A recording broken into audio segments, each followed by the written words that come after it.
موضوع الدرس في مناقب سيدنا عمر وشهادة سيدنا عمر رضي الله عنه في الوعظ والإرشاد. الحمد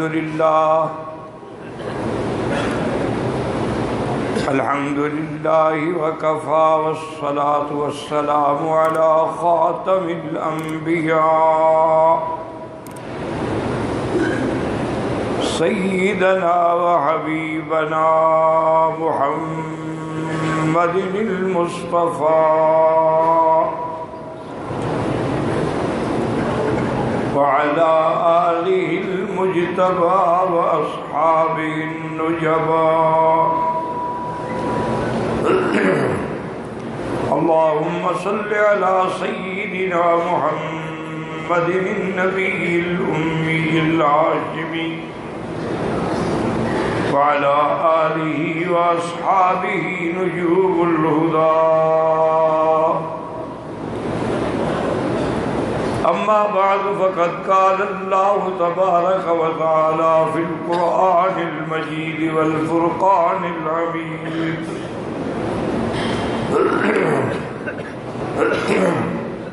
أعوذ بالله من الشيطان الرجيم. بسم الله الرحمن الرحيم. فلا وربك لا يؤمنون حتى يحكموك فيما شجر بينهم ثم لا يجدوا في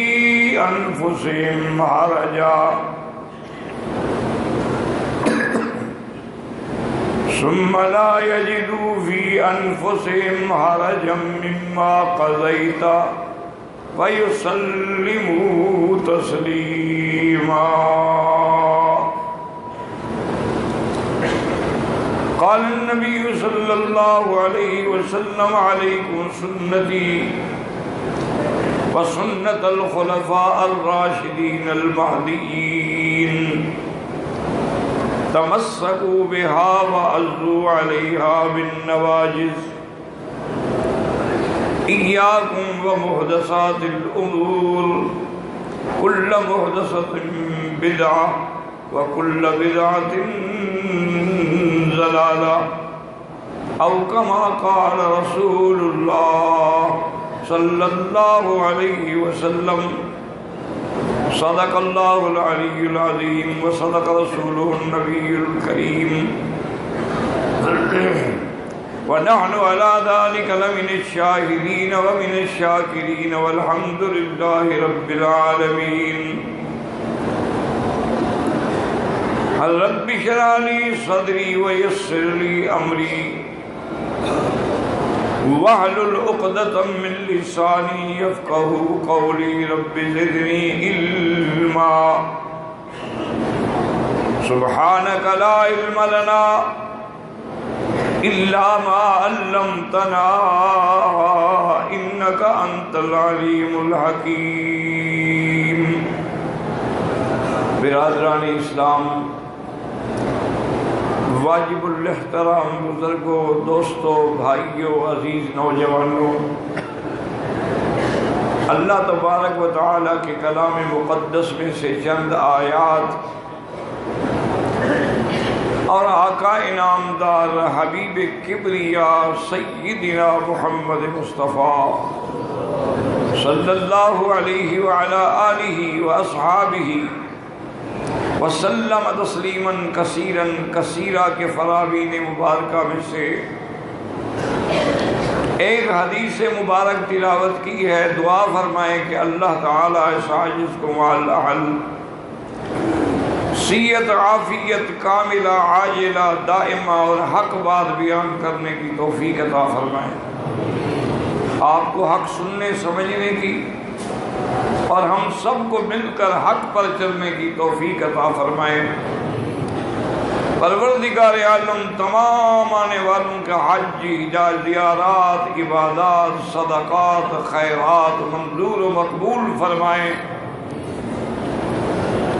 میں نے سابقہ درس میں امیر المؤمنین سیدنا عمر بن الخطاب رضی اللہ تعالی عنہ کے بارے میں عرض کیا تھا آپ کے اسلام لانے میں، اور پھر اللہ تبارک و تعالی نے آپ کو ملہم بھی اور محدث بھی بنایا تھا کہ حضرت عمر رضی اللہ تعالی عنہ نے جو رائے دی دراصل وہ اللہ کی طرف سے الہام ہوتا تھا۔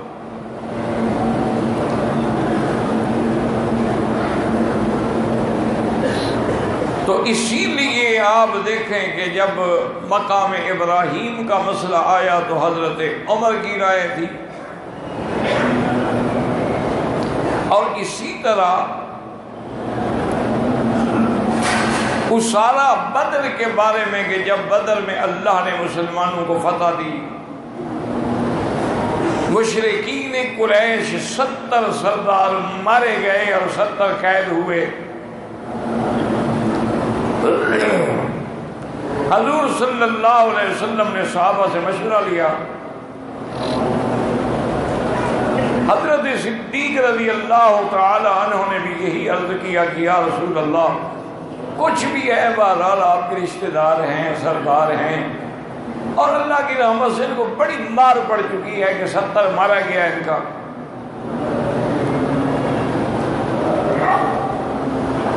یا تو ان پر احسان کر کے چھوڑ دیں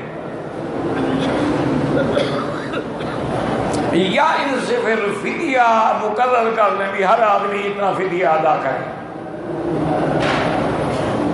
اور وہ دے سکتے ہیں۔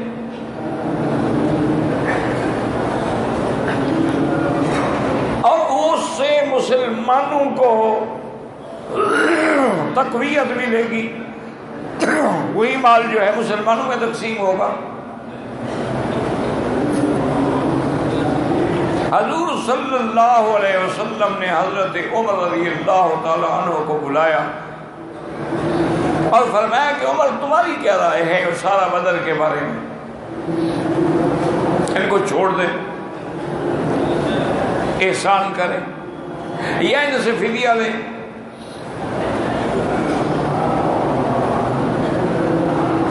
حضرت عمر رضی اللہ تعالیٰ عنہ نے عرض کیا کہ یا رسول اللہ میری رائے اگر مانتے ہیں تو حضرت علی کو حکم دیں، حضرت جعفر کو حکم دیں، مجھے حکم دیں، ہم اپنے اپنے رشتہ داروں کی گردنیں کاٹ دیں، آج کفر کا بیج ختم کر دیں،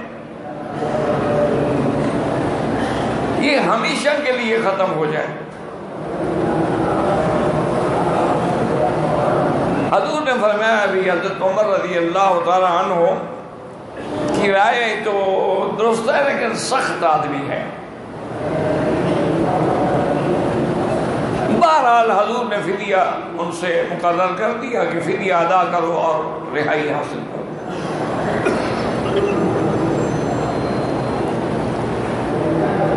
دوسرے دن حضرت عمر رضی اللہ تعالی عنہ آئے تو دیکھا کہ ایک چھوٹے سے درخت کے نیچے حضور بیٹھے ہیں اور حضرت ابو بکر بھی بیٹھے ہیں اور دونوں رو رہے ہیں۔ حضرت عمر نے آ کے عرض کیا کہ یا رسول اللہ مجھے بھی بتائیں تاکہ میں بھی رونے میں شریک ہو سکوں۔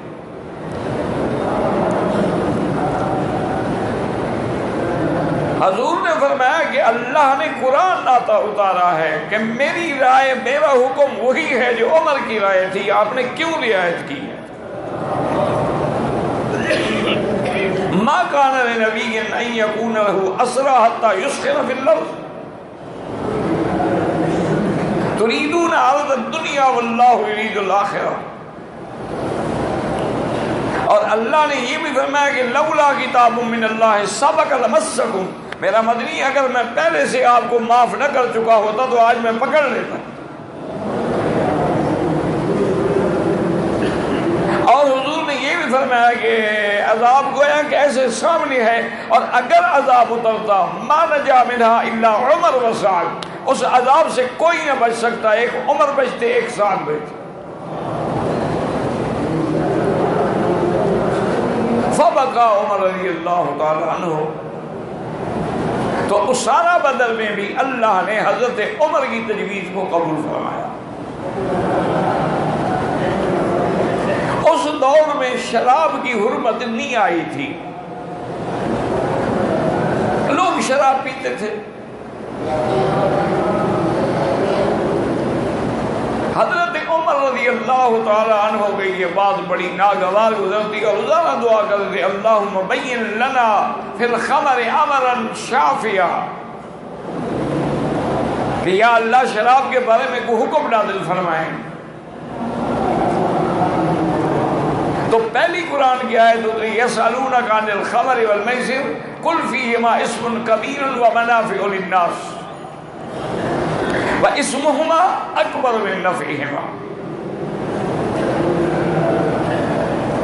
کہ لوگ پوچھتے ہیں جوئے اور شراب کے بارے میں، اب کہیں کہ یہ برا ہے، گو اس میں لوگوں کا فائدہ ہے لیکن فائدے سے گناہ زیادہ ہے. کچھ لوگوں نے تو اس آیت پر شراب چھوڑ دی، لیکن حضرت عمر پھر دعا با اللہم بین لنا فی الخمر بیانا واضحا شافیا.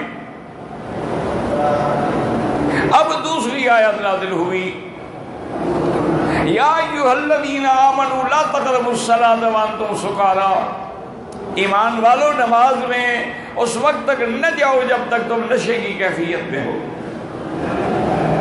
کچھ لوگوں نے اس وجہ سے چھوڑ دی کیونکہ اللہ کی حکمت ہے، اللہ جانتے تھے کہ یہ لوگ مدتوں سے شراب کے عادی ہیں، تو ان کو تھوڑا تھوڑا حکم دیا جائے، ان کا ذہن بنایا جائے کہ یہ عادی ہو جائے، سمجھ جائیں کہ یہ بری چیز ہے.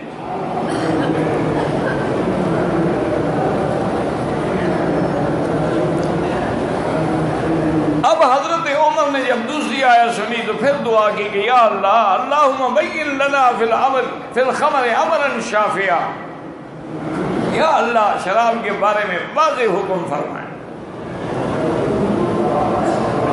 اور یہی ایک بات بھی یاد رکھ لیں کہ بعض اوقات جو مخالف ہیں نا، جو دشمن ہیں، مثلا روافض ہیں، شیعہ ہیں، تو وہ جی یہ تو بخاری شریف میں لکھا ہوا ہے فلاں صحابی شراب پیتے تھے، وہ یہی حدیثیں دکھاتے ہیں جو حرام ہونے سے پہلے کی ہیں. اسی لیے وہ دکھا رہی، یہ دیکھیں جناب فلاں صحابی نے مطع کیا مکہ شریف میں. وہ اس زمانے کی آیات ہوتی ہیں کہ جب حرمت کا حکم نہیں آیا تھا، یاد رکھ لو. اب ایک عام آدمی بیچارے کو تو پتہ نہیں ہوتا نا کہ یہ حدیث پہلے کی ہے یا بعد کی ہے.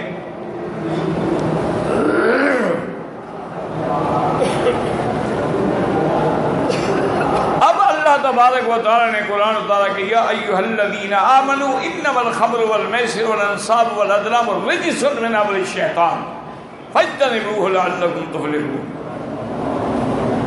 اللہ نے حکم دے دیا کہ شراب ہے، جوا ہے، سب پلیت چیزیں ہیں، چھوڑ دو ان کو اگر فلاح چاہتے ہو.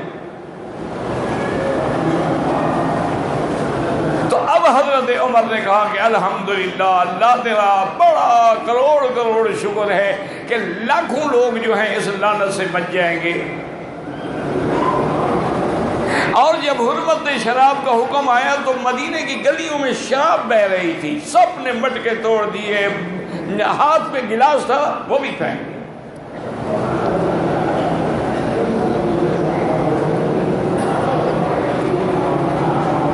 ایک صحابی حضور کی خدمت میں آئے، انہوں نے کہا کہ یا رسول اللہ صلی اللہ علیہ وسلم میرے پاس یتیموں کے پیسے تھے،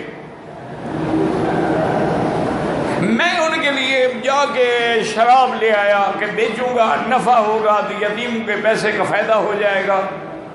مدینے میں آیا تو پتہ لگا کہ شراب تو حرام ہو گئی ہے. حضور نے فرمایا کہ ہاں شراب حرام. اس نے کہا کہ یا رسول اللہ صلی اللہ علیہ وسلم اگر میں یہ کیا کروں آخر کہ ورنہ تو یتیموں کا اتنا بڑا نقصان ہو جائے گا، کوئی معمولی بات نہیں، بہت بڑی شراب کے مقدار میں نے خریدی ہے، آپ مجھے اجازت دیں تو میں یہ شراب لے کے کسی کافر ملک میں جا کے بیچ دوں۔ شراب تو مسلمانوں کے لیے حرام ہے نا۔ حضور نے فرمایا کیا کہہ رہے ہو؟ ثمن الحرام حرام، حرام چیز کو بیچو گے تو اس کا پیسہ بھی حرام۔ تو اس لیے اگر کوئی ایسی بات ہو تو ان کو کہا کرو کہ حرمت کے آیات کے نازل ہونے کے بعد ہمیں دکھاؤ کہ صحابی نے شراب پیا ہے۔ جب اللہ نے قرآن میں متع کو حرام کر دیا کہ والذین هم لفروجهم حافظون الا علی ازواجهم او ما ملکت ایمانهم، میرے مومن بندے وہ ہیں کہ جو صرف اپنی بیویاں یا ان کی مملوکہ باندیاں جو جنگ میں ان کو ملیں گی وہ ان کے لیے حلال ہیں۔ فمن ابتغى وراء ذلك فاولئک هم العادون، ان دو کے علاوہ اور کوئی راستہ نکالے تو وہ ظلم ہے، ظلم کرنے والے ہیں، حد سے نکلنے والے ہیں۔ اس آیت کے اترنے کے بعد آپ کسی صحابی کا کردار مجھے دکھائیں کہ اس نے شراب پیا ہو یا اس نے متع کیا ہو۔ جب پہلے حرام نہیں تھا تو کرتے تھے۔ تو یہ شراب کی حرمت جو ہے جس سے قیامت تک کروڑوں لوگ بچیں گے، یہ بھی حضرت عمر کی دعا کا صدقہ ہے کہ آج وہ لوگ جو انگریز ہیں، یورپین ہیں، باہر کے اقوام عالم ہیں، جن کے بچوں کو گھٹی بھی شراب سے لگائی جاتی تھی، آج وہ بھی خود اقرار کر کے کہہ رہے ہیں کہ شراب پینا جو ہے بہت بڑی خطرناک چیز ہے۔ 18 سال کی عمر سے پہلے اگر کوئی شراب کی دکان والا کسی لڑکے کو لڑکی کو شراب بیچے گا تو اس کے خلاف کیس ہو جائے گا، تاکہ 18 سال تک تو بچے۔ یعنی اب وہ خود رو رہے ہیں۔ اسلام نے خنزیر کو حرام کیا، یہ کہتے تھے کہ اسلام نے ہماری ضد میں حرام کیا ہے، ورنہ بکرے میں اور دمبے میں اور خنزیر میں کیا فرق ہے؟ اب خود اقرار کر رہے ہیں کہ خنزیر کے کھانے سے کینسر پیدا ہوتا ہے، اب خود اقرار کر رہے ہیں کہ خنزیر کے کھانے سے انسان کے گردے موٹے ہو جاتے ہیں، اس میں غیرت کا مادہ ختم ہو جاتا ہے۔ تو یہ بھی فیصلہ جو ہے وہ حضرت عمر رضی اللہ تعالی عنہ کی دعا سے ہوا۔ اور اسی طرح یاد رکھیں کہ مسئلہ حجاب جو ہے، پردے کا مسئلہ جو ہے، پہلے اسلام میں پردے کا حکم نہیں تھا۔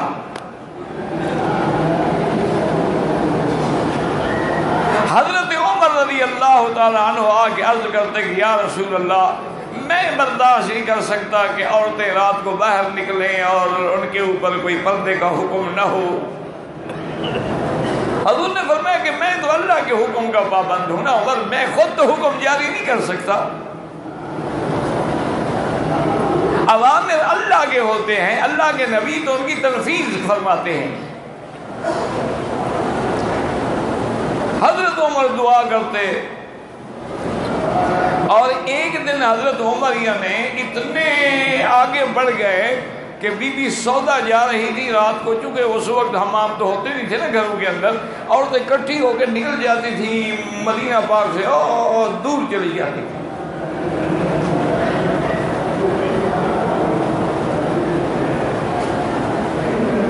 تو حضرت عمر نے فرمایا ہاں سودا عرف تو کہ ہاں میں نے پہچان لیا سودا ہونے تو۔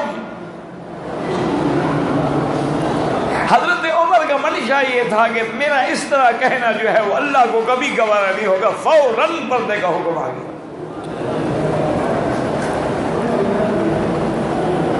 اور پردہ کیا تھا؟ پہلا پردہ یہ تھا کہ گھروں میں رہو اور گھر سے باہر نہ نکلو، وَقَرْنَ فِي بُيُوتِكُنَّ۔ اور اس کے بعد دوسرا پردہ یہ تھا کہ اگر ضرورت کے مطابق جانا پڑے تو اپنے اوپر ایسا ڈھیلے ڈھالا کپڑا پہنو کہ تمہارا بدن جو ہے وہ نظر نہ آئے۔ اور اس کے بعد حکم آیا اذا سألتموهن متاعا فاسألوهن من وراء حجاب، اگر کچھ مانگنا ہو پوچھنا ہو تو پردے کے پیچھے پوچھو۔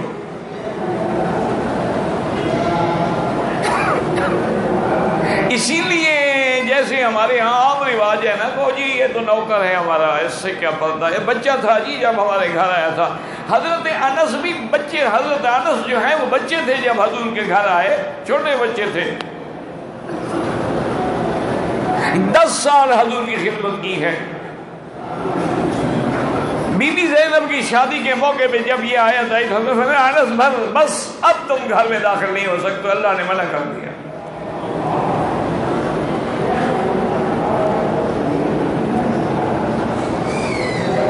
اسی طرح جو میرے بھائی یا میری بہنیں بیٹیاں غلط استدلال کر، دیکھو جی اللہ نے خود حکم دیا ہے کہ احرام میں چہرے پہ کپڑا نہ ہو، چہرہ کھلا رہے۔ تو میری بیٹی یہ حکم تو دلیل ہے پردے کی کہ پہلے بند ہوگا تو اب کھولو گی نا، اگر پہلے سے کھلا ہوا ہے تو پھر کیا کھلے گا؟ یہ تو پردے کی دلیل ہے کہ ہمیشہ تیرے چہرے پہ کپڑا ہو، صرف احرام کی حالت میں چہرہ کھول سکتی ہو۔ اور اس کا بھی بی بی عائشہ نے ہمیں بتلا دیا کہ جب لوگ قریب آتے سدلنا علی وجوہنا، ہم اپنے آگے کپڑا لٹکا لیتے، جب دور جاتے تو ہم اٹھا لیتے۔ یہ دور کا پردے کی دلیل ہے۔ اور حضور صلی اللہ علیہ وسلم نے جب بیعت لی ہے عورتوں سے درمیان میں کپڑا ہوتا تھا، حضور پاک نے کبھی کسی عورت سے ہاتھ نہیں ملایا بیعت میں۔ اور تیسرا پردہ یہ بھی تھا کہ وَلَا تَخْضَعْنَ بِالْقَوْلِ فَيَطْمَعَ الَّذِي فِي قَلْبِهِ مَرَضٌ، کہ اگر کوئی آدمی بات کرے، جیسے آج کل ٹیلی فون کی عذاب آیا ہوا ہے، تو اس سے نرم لہجے میں بات نہ کرو، سختی سے بات کرو۔ کیا بات ہے؟ میرا شوہر گھر میں نہیں، بعد میں بات کریں، کیونکہ اگر تم نے تھوڑا سا لہجہ نرم رکھا تو جو غلط لوگ ہیں ان کے دل میں آ جائے گا کہ اچھا معنی یہ ہے کہ ہاں ہماری بات بن جائے گی۔ فَيَطْمَعَ الَّذِي فِي قَلْبِهِ مَرَضٌ۔ اور کبھی ایسی بات نہ کہو وَقُلْنَ قَوْلًا مَّعْرُوفًا۔ تو یہ پردے کا حکم بھی حضرت عمر کی دعا سے آیا۔ حضرت عمر رضی اللہ تعالی عنہ نے عقیدہ توحید کی آبیاری کرتے ہوئے جب حرم میں آئے اور آپ نے آ کے طواف شروع کیا تو حجر اسود کے سامنے کھڑے ہو گئے، حالانکہ آپ جانتے تھے کہ یہ جنت کا پتھر ہے، آپ جانتے تھے کہ حجر اسود کی ایک شان ہے۔ اب چونکہ لوگ بوسہ دے رہے تھے اور لڑ رہے تھے اور ایک دوسرے کے کپڑے پھاڑ، تو حضرت عمر کھڑی ہوئے فرمایا الا یا ایھا الحجر، کہ اے پتھر سن لو، انک لا تنفع ولا تضر، نہ تم نفع دے سکتے ہو نہ نقصان دے سکتے ہو۔ ما قبلتک، میں تجھے کبھی بوسہ نہ دیتا، ولیکن قبلک رسول اللہ صلی اللہ علیہ وسلم، میں تو حضور کے بوسے کو بوسہ دے رہا ہوں۔ اسی پر علامہ اقبال نے کہا تھا کہ تیرے بوسے کو ہم دیتے ہیں بوسہ سنگ اسود پر، وگرنہ ہم مسلمانوں کا کیا رکھا ہے پتھر میں، ہم تو میرے محبوب تیرے بوسے کو بوسہ دے رہے ہیں۔ اسی لیے ہم رکن یمانی کو بوسہ نہیں دیتے، رکن عراقی کو بوسہ نہیں دیتے، رکن شامی کو بوسہ نہیں دیتے کہ حضور نے نہیں دیا۔ تو یہ اعلان بھی حضرت عمر رضی اللہ تعالیٰ عنہ نے فرمایا تھا۔ اور اسی طرح دیکھیں کہ حضرت عمر کے فتوحات جو ہیں، آپ کے زمانے میں 22 لاکھ میل اسلام کا پرچم بلند ہو گیا۔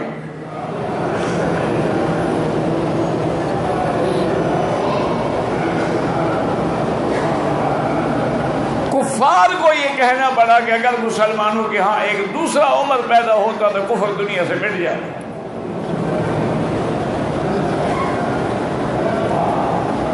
حضرت امیر المومنین عمر رضی اللہ تعالی عنہ کے زمانے میں عمرو بن العاص جو تھے وہ گورنر تھے مصر کے، اور فاتح مصر تھے جنہوں نے مصر کو فتح کیا۔ مصر کے اندر ایک بہت بڑی کبھی اور گندی رسم تھی کہ وہ سال میں ایک دفعہ نیل دریا کی بھیٹ چڑھاتے تھے، نظر ادا کرتے تھے کہ ایک خوبصورت کنواری لڑکی کو بالکل سر سے پیروں تک زیوروں سے وہ لدی ہوئی اور اعلیٰ سے اعلیٰ کپڑے پہنے ہوئے اس کو آگے دریا کے وسط میں چھوڑتے تھے، وہ بیچاری وہی مر جاتی تھی۔ یہ نظر تھی دریائے نیل کی۔ آج بھی مسلمان دریا کی نظر دیتے ہیں، جا کے زندہ جانور ذبح کر کے دریا میں پھینک دیتے ہیں اور عقیدہ رکھتے ہیں کہ حضرت خضر کی فوجیں گزر رہی ہیں، ان کو ہم کھانا دے رہے ہیں۔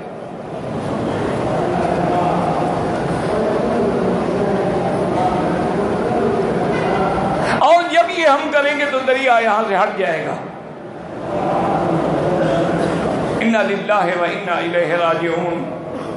یعنی حیرت ہوتی ہے، ایمانداری کی بات ہے، میں کعبے میں بیٹھ کے کہتا ہوں کہ آج کا مسلمان جو شرک کر رہا ہے نا، یہ تو ابو جہل نے کبھی خواب بھی نہیں دیکھا ہوگا، ان نے بھی یہ شرک کبھی نہیں کیا۔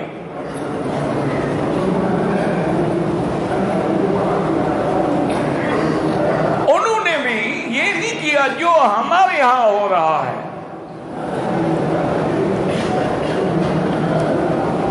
اب جناب حضرت عمرو بن العاص کے پاس آئے لوگ، اچھا خدا کی قدرت ہے، جب آدمی کوئی غلط عقیدہ رکھے نا تو اللہ بھی اس کو اسی کے حوالے کر دیتے کہ چلو اسی یہ جاہل مرنا چاہتا ہے تو مرے۔ دیکھیں نا کتنے لوگ ہیں، اور یہ آنکھ پھڑک رہی ہے، او کوئی بری خبر آنے والی، اچھا جی دائیں آنکھ پھڑک رہی ہے، او کوئی خوشخبری آنے والی ہے، کوا بول رہا ہے، او گھر میں مہمان آنے والا ہے، یعنی کوے کو علم ہے، گھر والے اتنا جاہل ہیں کہ ان کو پتہ نہیں۔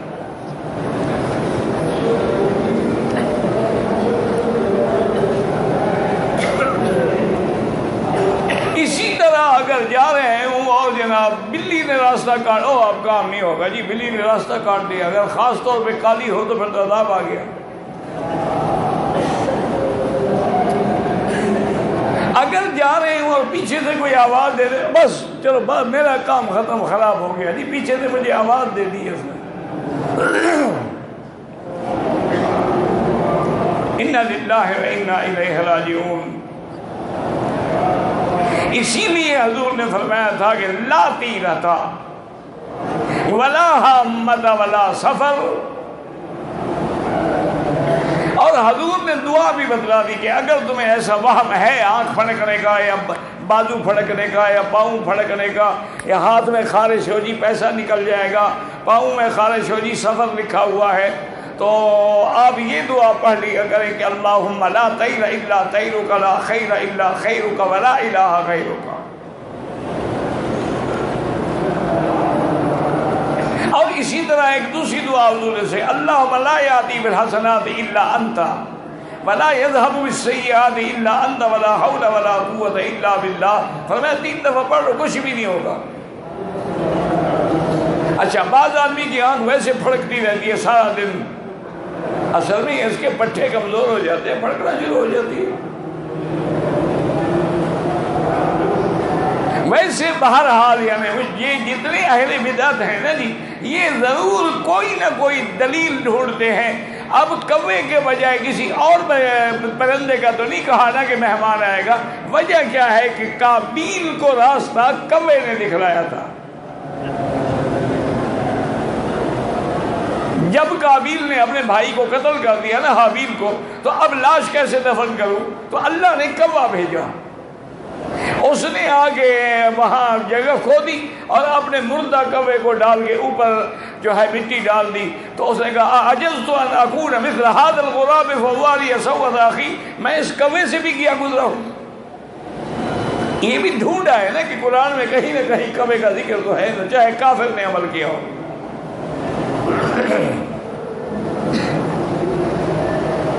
بڑی دور کی کوڑی جا کے لے آتے ہیں، تو یہ بھی حضرت عمر رضی اللہ تعالیٰ عنہ کو خط آیا، گورنر نے لکھا کہ حضرت یہاں پر ایک رسم ہے، آپ ہمیں بتائیں ہم کیا کہیں۔ میں نے ان کو روکا ہے کہ رک جاؤ، میں امیر المومنین کو خط لکھ کے رائے لوں گا، اور اگر میرے پڑھے لکھے دوست جو ہیں، میرے بھائی طالب العلم جو ہیں، وہ غور کریں کہ انسان اربع عناصر سے پیدا ہوا ہے۔ اللہ نے انسان کو یعنی مٹی سے، آگ سے، ہوا سے اور پانی سے، اللہ کی شان ہے کہ حضرت عمر کی کرامات جو ہیں وہ اربع عناصر پر ہیں۔ اس پر کبھی غور نہیں کیا ہے میرے بھائیوں نے۔ حضرت عمر کو جب خط ملا تو آپ نے فرمایا کہ خط لکھو۔ کس کو خط لکھ رہے ہیں؟ دریا کو۔ من عبداللہ امیر المومنین عمر بن الخطاب الى بحر النیل ان کنت تجری بامر اللہ فجر۔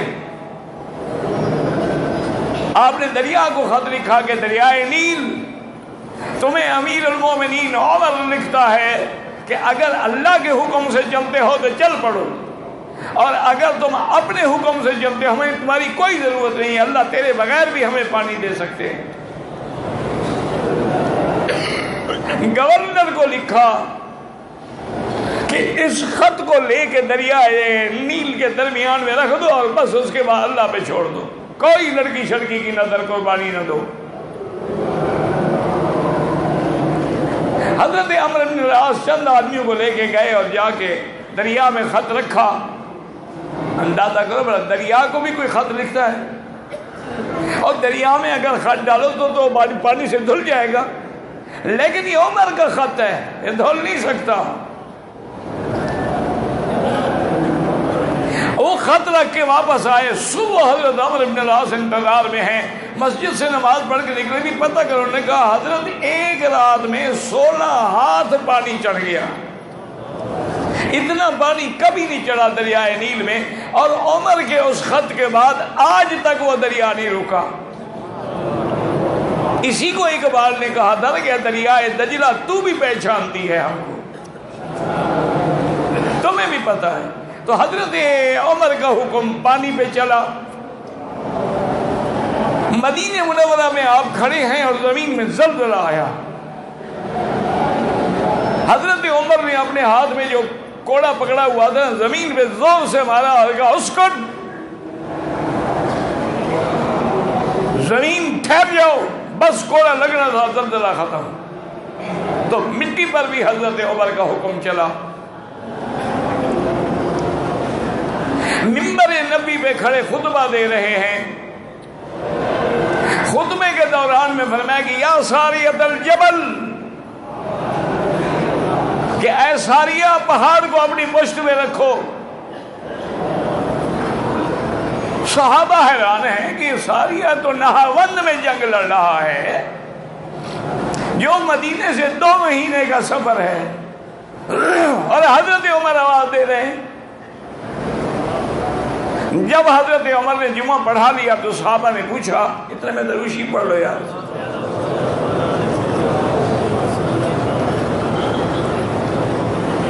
کہ حضرت یہ آپ نے کیا کیا؟ انہوں نے کہا کہ میں خطبہ دے رہا تھا، اللہ نے وہ پردہ میرے آگے سے ہٹایا، میں نے دیکھا کہ میری فوجوں کو شکست ہو رہی ہے، تو میں نے کمانڈر کو حکم دیا کہ اپنی پوزیشن بدلو، پہاڑ کو پشت پہ رکھ کے حملہ کرو۔ عجیب بات ہے، یہاں سے کھڑے ہوئے کاشن دے رہے ہیں۔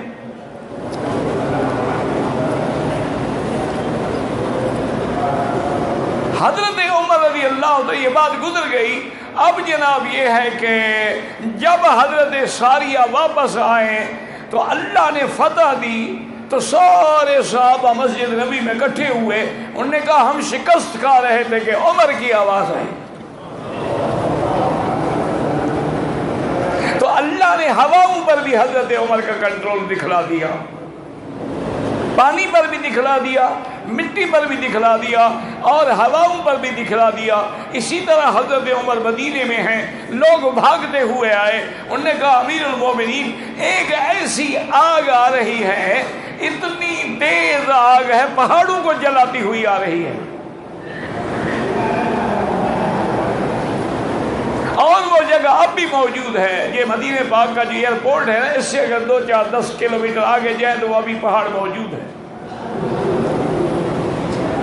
حضرت عمر فوراً گھوڑے پہ بیٹھے اور گھوڑا دوڑایا. وہاں دیکھا جا کے آگ ہی آگ ہے، پہاڑ جل رہے ہیں. حضرت عمر نے آگ پہ کوڑا مارا اور کہا کہ خبردار، آگے مدینے کی حد ہے، تمہیں پتہ نہیں کہ حرم رسول اللہ ہے.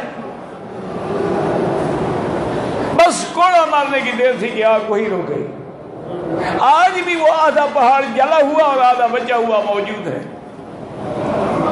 تو حضرت عمر رضی اللہ تعالی عنہ کی کرامت جو تھی وہ 4 عناصر پہ ثابت ہوئی. اور اللہ نے خلافت ابو بکر کا جو فیصلہ ہے وہ بھی حضرت عمر نے کیا تھا. جب بنو ثقیفہ میں صحابہ جمع تھے اور رائے لی جا رہی تھی کہ حضور کے بعد خلیفہ کون بنے، تو ایک انصاری صحابی نے بھی اپنی درخواست پیش کی. لیکن حضرت عمر نے کہا تمہیں یاد نہیں ہے کہ حضور نے فرمایا تھا لا خلافت الا فی قریش، کہ میرے بعد خلیفہ قریشی بنے گا، قریشی بنے اور کوئی نہ بنے. انہوں نے کہا ٹھیک ہے، ہم تو قریشی نہیں ہو سکتے. اب سارے صحابہ رائے دیتے آئے، لیکن حضرت عمر کھڑے ہوئے. انہوں نے کہا حضرات بات سنو، حضور نے اپنی زندگی پر اپنے مصلی پہ امامت کے لیے کس کو کھڑا کیا؟ حضور نے فرمایا مرو ابا بکر فلیصلی بالناس. تو جس کو اللہ کے نبی نے ہمارے دین کا امام بنایا ہے، ہم دنیا کا امام نہ بنا لیں. سب لوگوں نے فوراً حضرت ابو بکر کے ہاتھ میں بیعت کر دی رضی اللہ تعالی عنہ وارضاہ. اسی طریقے سے بیت المقدس پر جب چڑھائی ہوئی، ابو عبید الجراح جو تھے وہ کمانڈر تھے. تو بیت المقدس کے جو بڑے بڑے اساقفہ تھے، بڑے بڑے پادری تھے، بڑے بڑے ان کے صوفی تھے، بڑے بڑے عالم تھے، وہ سارے اکٹھے ہوئے. انہوں نے کہا ابو عبیدہ بات سنو، ہمارے پاس کتابیں ہیں، تورات ہے، انجیل ہے، زبور ہے، اور ساری ہمارے پاس کتابیں ہیں اور ہم نے پڑھ رکھی ہیں. اس شہر کو کوئی فتح نہیں کر سکتا ما سوا ایک آدمی کے جس کا نام عمر ہوگا، خطاب کا بیٹا ہوگا، محمد مصطفیٰ کا وزیر ہوگا. تو تم کیوں لڑتے ہو؟ یا تو ہمیں ثابت کرو، بصورت دیگر تم فتح نہیں کر سکتے، تمہارے بھی بندے مریں گے، ہمارے بھی بندے مریں گے، تم اس بات پہ خوش ہو. جب انہوں نے یہ بات کی تو عبیدہ بن الجراح نے فوراً کہا فزنا ورب الکعبہ، مجھے رب کعبہ کی قسم ہے ہم کامیاب ہو گئے، ہمارا خلیفہ ہی تو عمر ہے. انہوں نے کہا اس طرح نہیں، ہماری کتابوں میں ان کی علامات ہیں، آپ حضرت عمر کو بلائیں. حضرت عمر کو پیغام پہنچا. حضرت علی نے منع کیا، انہوں نے فرمایا کہ حضرت اتنا لمبا سفر کر کے آپ جائیں گے، کیا پتہ وہ سچے ہیں زبان میں کہ نہیں ہے. تو حضرت عمر نے فرمایا کہ علی اگر میں نہ جاؤں اور وہاں جنگ چھڑ گئی اور لوگ قتل ہو گئے تو قیامت میں جواب کون دے گا؟ میں جاؤں گا. حضرت چل پڑے اور اس حال میں چل پڑے کہ خادم بھی ساتھ ہے، اور کہا خادم سے کہ بھئی ایک منزل جو ہے میں اونٹ پہ بیٹھوں گا، تم پیدل چلو گے، اگلی منزل میں پیدل چلوں گا، تم اونٹ پہ بیٹھو گے. ایسے تو نہیں اللہ نے میرے مدنی کے لیے یار چن لی ہے. حضور فرماتے ہیں نا کہ ان اللہ اختار علی اصحابی، اللہ نے میرے صحابہ چنے ہیں. ایک شمع کے جو پروانے ہوں آپس میں عداوت کیا جانے. اور اللہ کی شان دیکھیں کہ جب آخری منزل آئی ہے تو حضرت عمر پیدل چل رہے تھے، آگے بیٹھے فوجیوں نے استقبال کیا. ابی عبیدہ بن الجراح نے کہا کہ حضرت ایک بات ہماری بھی مان لیں کہ کل ہم نے ان کے سامنے جانا ہے، اور یہ کہ قصے کہانیاں نہیں، قرآن ذالک مثلہم فی التوراۃ ومثلہم فی الانجیل۔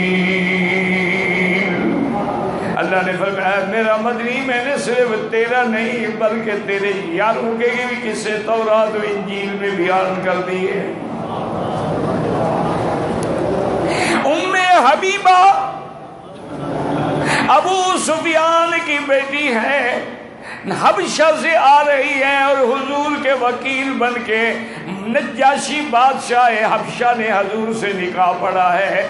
کہتی ہیں کہ ہم راستے میں تھے، ایک مندر پہ آ کے ہم نے قیام کیا، وہ پادری آ کے کہنے لگا کون لوگ ہو؟ نے کہا کہ ہم مکے کے لوگ ہیں لیکن ہجرت کر کے حبشہ گئے تھے، اب حبشہ سے مدینہ جا رہے ہیں۔ اس نے کہا ایکم اقربکم الی محمد نسبا، تم میں سے کوئی ہے جو حضور کے ساتھ جس کا خاندان ملتا ہو؟ ام حبیبہ نے کہا کیا کہتے ہو؟ میں تو بیوی ہوں محمد مصطفیٰ کی، اور میں ان کے چاچے کی بیٹی ہوں، ابو سفیان کی بیٹی ہوں۔ اور نے کہا پھر آؤ میرے ساتھ۔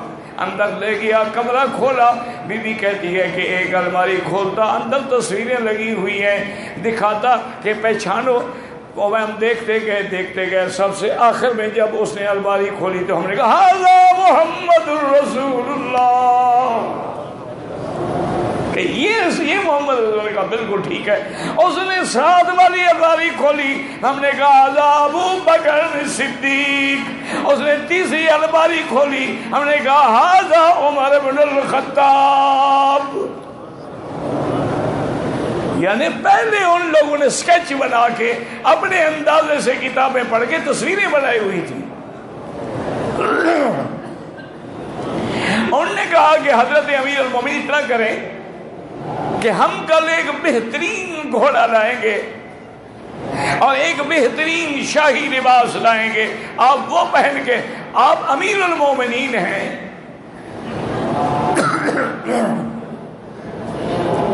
اگر ان پھٹے پرانے کپڑوں میں آپ جائیں گے ایک مری عرصی اونٹنی پہ، وہ کیا کہیں گے؟ حضرت عمر چپ کر گئے۔ انہوں نے کہا ٹھیک ہے بھئی، صحابہ کی رائے ہے۔ حضرت عمر نے وہ پوشاک پہنی، گھوڑا آیا، اس کے رکاب میں پاؤں رکھا، ابھی پوری طرح بیٹھے نہیں کہ فوراً اترے اور کہا ہلاک عمر، ہلاک عمر، ہلاک عمر، عمر برباد ہو گیا۔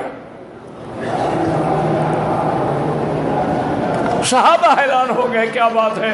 انہوں نے کہا مجھے اللہ نے دکھلایا ہے عمر، کپڑے پہن کے تم میرے حکم جو تورات انجیل میں ہے اس سے شکل بدل رہے ہو، اگر تم جھوٹے ثابت ہو تو یہ حرب محمد مصطفیٰ پہ آئے گا کہ اگر خلیفہ غلط ہے پھر نبی بھی غلط ہے۔ وہی کپڑے پہنو جو تم نے پہنے ہوئے تھے، وہ ہم نے لکھا ہے تورات و انجیل میں۔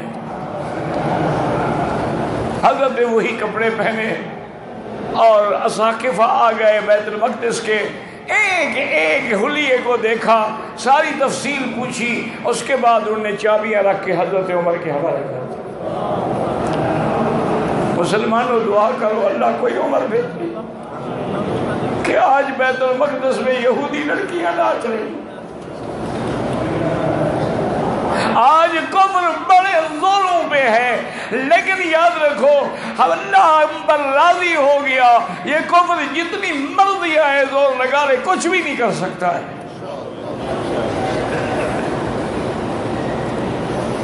تو یہ فتح بیت المقدس جو ہے یہ بھی حضرت عمر رضی اللہ تعالیٰ عنہ کی وجہ سے حاصل ہوئی۔ اب جب واپس آئے حضرت عمر تو رات کو بیٹھے ہیں اکیلے اور دعا کر رہے ہیں کہ اللہ اب تیرا عمر کمزور ہو گیا، اب میں صحابہ کی خدمت نہیں کر سکتا، اللہم ارزقنی موت الشہادت فی سبیلک وجعل دفنی فی بلد رسولک، اللہ مجھے موت بھی شہادت کی دینا اور دفن بھی مدینہ منورہ کا دینا۔ اللہ اکبر، اللہ اکبر، کتنے خوش نصیب ہیں وہ لوگ جو مدینے میں دفن ہیں، جن کو حضور اپنے ساتھ لے جائیں گے حشر۔ اللہ، اسی لیے حضور نے ایک دن صحابہ سے فرمایا تھا نا کہ ہاکذا نبعث یوم القیامہ، قیامت والے دن ہم اپنی قبر سے اسی طرح میں کھڑا ہوں گا، میرے دائیں ابو بکر ہوگا، بائیں عمر ہوگا۔ اور ایک روایت میں یہ بھی ہے خلقنا من تربۃ واحدہ، ہم ایک مٹی سے پیدا ہوئے ہیں، میں بھی، ابو بکر بھی اور عمر بھی، لہذا ہم ایک ہی مٹی میں دفن ہوں گے۔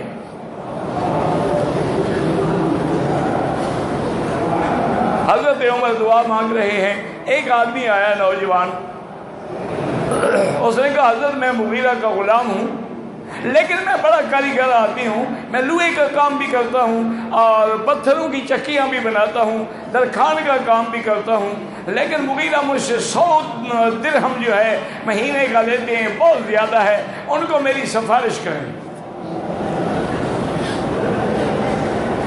حضرت نے فرمایا اللہ کے بندے جب تم اتنے کاریگر ہو تو پھر تو وہ زیادہ نہیں لیتا نا، یہ تو تم 2 دن میں کما لیتے ہوگے۔ اس کے دل میں بال آ گیا، جو کہ کافر بھی تھا، وہ مجوسی تھا، اس کا نام فیروز تھا، کنیت اس کی ابو لولو تھی۔ لولو جو ہے اس کی چھوٹی بیٹی کا نام تھا۔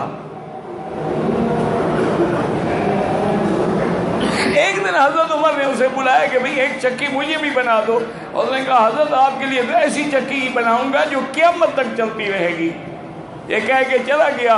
حضرت عمر نے صحابہ سے فرمایا یہ مجھے قتل کی دھمکی دے کے گیا ہے کہ اس کی چکی فتنے کی جو ہے پھر وہ قیامت تک چلے گی۔ لیکن صحابہ نے غور ہی نہیں کیا کہ مدینے باغ میں کوئی حضرت عمر پہ حملہ کر سکتا ہے۔ 22 لاکھ مربع میل میں اسلام فتح ہو گیا، اسلام فاتح ہو گیا، پرچم لہرا گئے، اب کوئی مدینے میں کیسے کافر حملہ کر سکتا ہے؟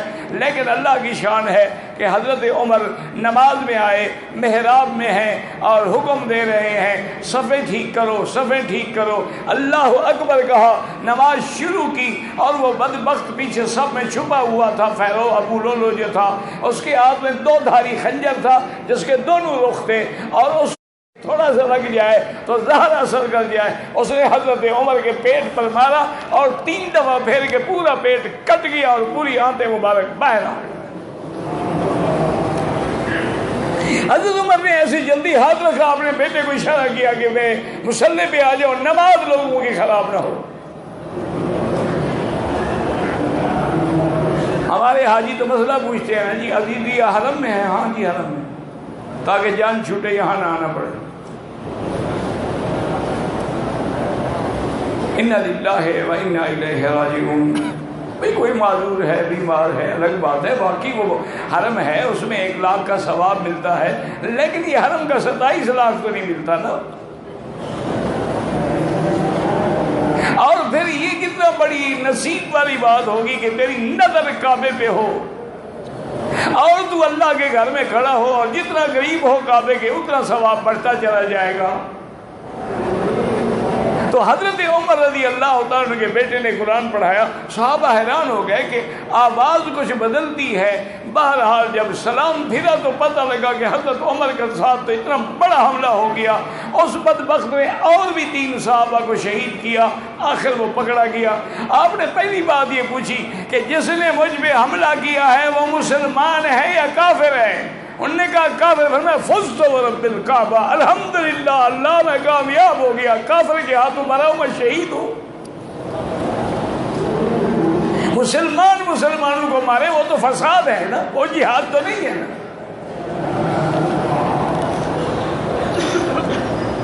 حضرت عمر رضی اللہ تعالیٰ عنہ نے یہاں اور احکامات دیے، اپنے بیٹے کو بلایا اور کہا کہ تم ایسا کرو، سیدہ عائشہ صدیقہ کے دروازے پہ جاؤ اور کہو کہ عمر نے مجھے بھیجا ہے، لا تقل لها امیر المومنین، یہ نہ کہنا کہ مجھے امیر المومنین نے بھیجا ہے، کہنا عمر نے بھیجا ہے، اور درخواست کرتے ہیں اگر اجازت دے دیں آپ کے حجرے میں میں حضور کے ساتھ میری قبر بن جائے۔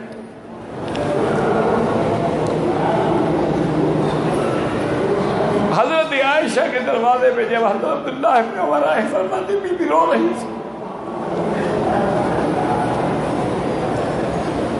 اور کہنے لگی کہ بیٹا یہ جگہ میں نے اپنے لیے رکھی تھی، لیکن اب عمر نے مانگی ہے، عمر مجھ سے زیادہ حقدار، میں یہ جگہ حضرت عمر کو دیتی ہوں دفن ہونے کے لیے۔ واپس آئے، انہوں نے کہا ابشر یا امیر المومنین، مبارک کو بی بی عائشہ نے جگہ دے دی ہے۔ پر میں نا ممکن ہے میری عمارت، میری حکومت، میری خلافت کی وجہ سے رعایت کی ہو، جب مجھے دفنا دو، کفن پہنا دو، غسل دے دو، میری میت لے کے عائشہ کے دروازے پہ رکھنا۔